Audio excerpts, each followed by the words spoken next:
The power of information. It tells us about our strengths, about our challenges, and about our progress. Since 1985, one man has played a central role in the understanding of our businesses and ourselves.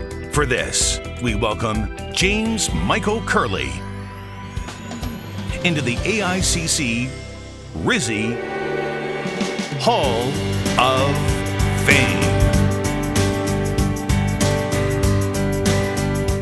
Jim Curley's byline has been a part of our industry for over 30 years.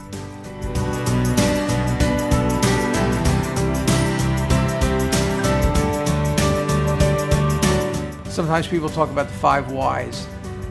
Jim does something similar. You know, what are you seeing? Why are you seeing that? What does it mean? What do you think it means to the market? He's a prober. He's a questioner. He wants to know beyond the simple answers.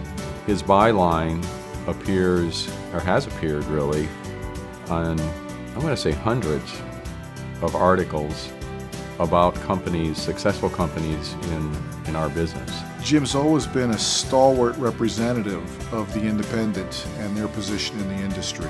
Jim has embraced independence because he feels that there's a kindred spirit in terms of he understands entrepreneurship, he understands smaller company mentality, he understands the way somebody like myself or other independents would think and would feel about certain topics. I think Jim proved to be a good steward of the paperboard-based packaging industry in terms of the way he presented it. He wants to have the right information. He wants to find out what you're telling him, is it meaningful? Does it relate to the story he's trying to tell? Does it relate to the topic that you're discussing?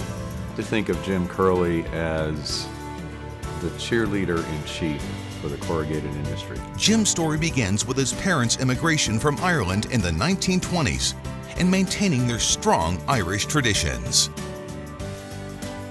Well, Jim was born into a family that already had 4 boys. He was by far the youngest. I'd say that Jim is the embodiment of community. And at the basis of that is family. Family is the core of everything. After graduating from Boston College, Jim earned a master's degree from Fairleigh Dickinson University. He went on to teach college-level English, landing at Villanova University. Jim had spent a short period of time as a professor of English at Villanova University. A brief flirtation with creative writing was followed by writing and editing for a small group of regional newspapers. Jim started with NV Business Publishers in 1985 in the summer. It was right after Board Converting News was launched in 1984. What I learned about the job under Jim was the level of detail and comprehensiveness that he brought to the industry and what we would hear from our readership. Jim just took so much pride in what he did, and Board Converting News was like a baby to him. I mean, he just loved what he did. He loved the industry, he loved the people, and he just worked and was very proud of what he did for the industry.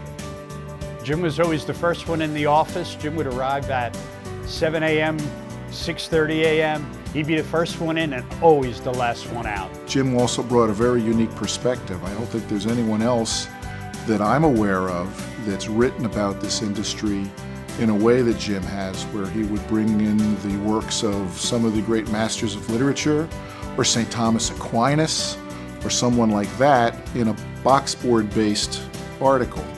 I think Jim over the years has been very good about bringing problems to light that box makers experience.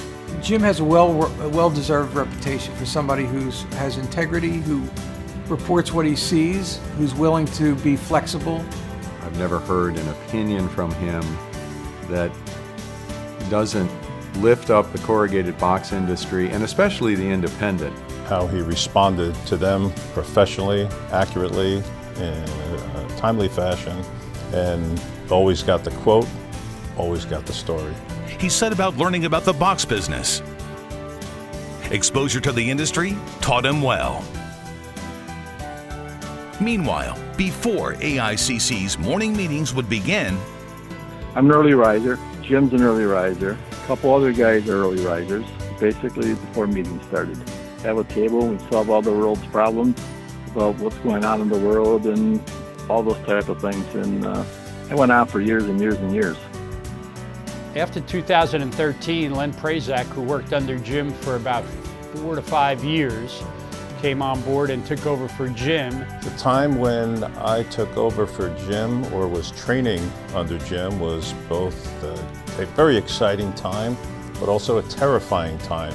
Jim was an exemplary role in being able to build the trust with our readers and our box plants. but Len and myself would not let Jim go quietly. Jim is contributing 2 stories a month to Board Converting News in his semi-retirement, as we call it. on the personal side, He's been involved in an organization called Amergal, which is basically Irish Americans celebrating their heritage through the Irish arts, remembrances of the importance of various historical events and how Irish people have contributed to American society. All of its money goes towards scholarships for young students and towards money for a food bank. and he sits on the board of directors for his local library, where he also provides historical lectures. But shy, modest, and self-effacing, his focus is always on his work. When I first called Jim and told him that he'd been selected to receive the Hall of Fame, his first words were, "Who, me?" He will be appalled, actually. No, he will be one who does not like to draw a lot of attention to himself. So I think he's conflicted. I think he's happy about it, but also wonders if he's deserving of it. So that alone gives him a Hall of Fame status as far as I'm concerned. So, for his years of service to us, to his family, and his community, we are proud to name James Michael Curley as the newest member of the AICC RISI Hall of Fame.